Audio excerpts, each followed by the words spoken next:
Et première faute pour Gary Goodrich, l'arbitre qui lui donne une pénalité. À la deuxième, il sera éliminé, alors que face à lui, Brents qui est beaucoup plus concentré, deux styles complètement différents, hein, Simon.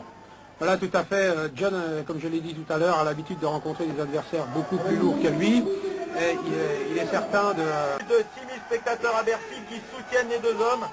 L'arbitre qui positionne les deux mains, non, et ça ne sera pas bon.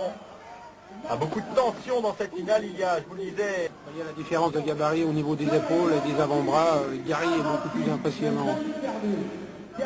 Ah, une différence de bras quand même exceptionnelle et victoire, non? Encore une faute. Non, non.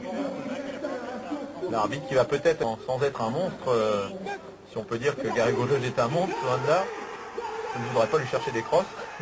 Oh non, il a l'humeur très très changeante. En tout cas, il prend l'avantage. John Brents qui est sur la défensive, Simon. Voilà, tout à fait. Bon, vous avez vu que là...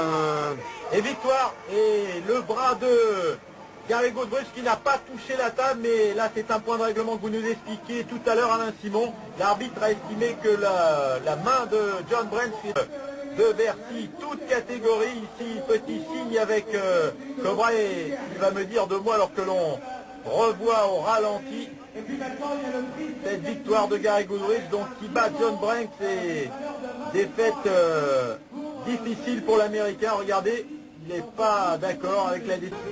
Là, je suis pas d'accord avec l'arbitre parce que là, vous allez le voir sur les images au ralenti, Gary lève deux fois le coude, là, comme vous le voyez. Donc, c'est Gary qui, bon, a gagné sur la décision de l'arbitre. Mais là, je trouve un peu dommage de perdre sur une double faute. La décision un peu contestée, donc.